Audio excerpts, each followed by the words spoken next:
春江水暖就鴨先知，3月黃魚就4月蝦。九唔搭八，咩老師教㗎？唔啱咩？睇嚟我啲生物冇學好，唔好意思啊，我啲腦袋裏邊就只有美食。今日咧，我哋帶大家食啲應季嘅嘢。今晚有朋友一齊食飯，試下新升級嘅呢個，沿住呢個木洲水渣直入嚟，就喺呢條高速下邊。今日天橋底食飯啊！人家明明係榕樹頭，你又叫人家天橋底。嚟過嚟睇，係咪天橋底？嗱，真係榕樹頭啊！呢棵榕樹好靚添喎。呢隻叫咩啊？我哋以前細時候咧，有樣嘢叫葵扇嘅，葵扇下邊嘅嗰一段就係呢隻嘢。呢隻唔通食得嘅咩？哇！呢度入邊呢啲唔係蜆嚟㗎，好多河蚌咯。呢幾盤係咪一樣嘅嘢嚟㗎？肯定唔一樣啦。嗱，你睇下啦，顏色都唔一樣啦。呢隻就黃中帶青啊，呢隻就黃中帶黑，囉柚都唔一樣。啲拖蜆啊咁白細細嘅，呢就係呢啲好多黑色我見到啦，呢啲全部都好黃淨。呢個紋路都唔一樣。咁啊，呢個濕身啲，呢個滑身啲。咁啊呢隻先係你嘅係嘛？呢隻先係你嘅。要呢隻。到時候啊，食河蝦嘅季節，滿滿一池嘅河蝦喺度。呢啲唔係羅氏嗰啲嘛？嗰啲係河蝦嚟嘅。啊，呢邊有啲大隻嘅，呢隻挑出嚟嘅。呢隻點賣啊？呢隻要賣到148。148。係。黃魚因為我哋煎好晒，煎好晒啦。頭先下晝攞翻嚟煎好晒。哦。因為依家一開始嚟煎嘅話，即係做唔切。個湯係368。哇！368嘅湯。係啊，有葵膽、柳街、枝骨，仲有3個鐘。啲雞全部都係現點現湯啊！呢個係葵蛋湯係嘛？葵膽、柳街、枝骨。啊，煲到啲雞油出晒嚟啦！呢種就係嗰隻葵蛋係嘛？係啊。哦，仲多埋陳皮。呢隻聽聞係預定先有得食嘅。呢個蒜蓉嘅，呢個係油鹽㗎。好，我嘅油鹽波波蜆，新鮮豬葡、河蝦蒸、細石斑，呢一隻波基蒸、陳村粉、靚雞、白點、酒核吞。呢個好嘢好嘢，機器人。煎到啲黃魚都香出晒嚟啦！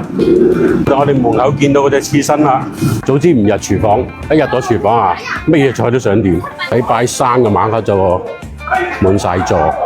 今日呢個位置你咁啊，周邊呢啲全部貪圖嚟嘅，而家係退水退潮。你睇呢度就係我哋西江邊木洲水閘嘅附近，環保包裝，仲係百年老酒喎。朋友聚會飲呢個好飲又有面子。嚟萬生嗱，睇啲我哋今日應季嘅菜式啊！木洲三寶、黃魚、蝦、黃沙蜆。今日意外收穫，有隻從來冇飲過嘅湯。我哋同粉絲先食下，啲朋友喺度等緊㗎，熬咗3個鐘頭嘅老火湯，啲盤料都堆到3一樣嘅。冇乜嘢奇怪嘅味道，好正常嘅雞湯嘅味道，飲落去有少少嘅清涼感，用呢個嚟蘸呢個豉油芥辣，爽嘅喎。就係頭先嗰個葵扇。葵扇下邊嗰條筋，佢唔似我哋食好多嗰啲澱粉類嗰啲植物，佢呢個食落去咧，佢唔係粉，佢係爽口嘅。呢隻嘢好食，第一次見。食呢啲嘢其實都應該趁滾食嘅，但啱我掛住喺廚房拍。人哋啲菜都上到嚟啦，蜆都有分2種嘅，呢隻係特別貴嘅，108蚊一盤。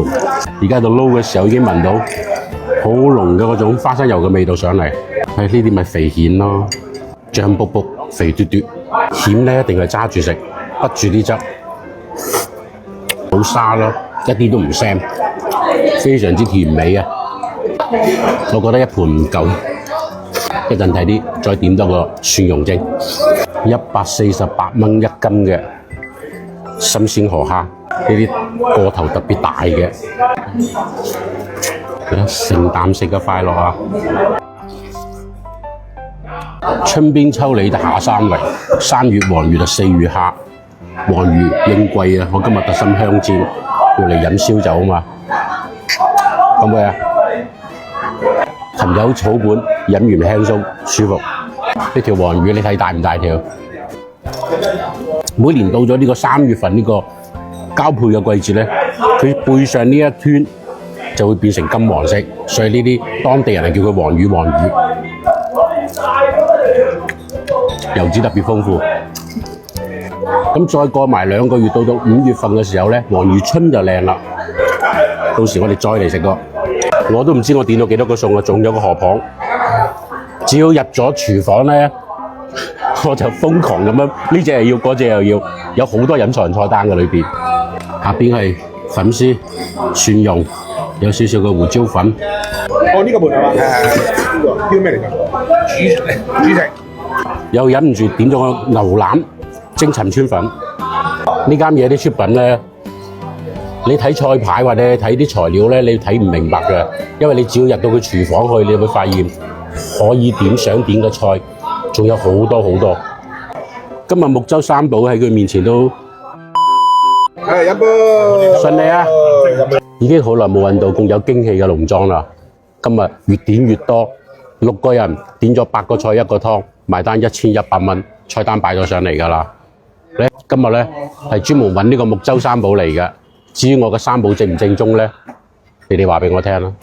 上抖音搜煙火小店，看真實探店，找地道美味。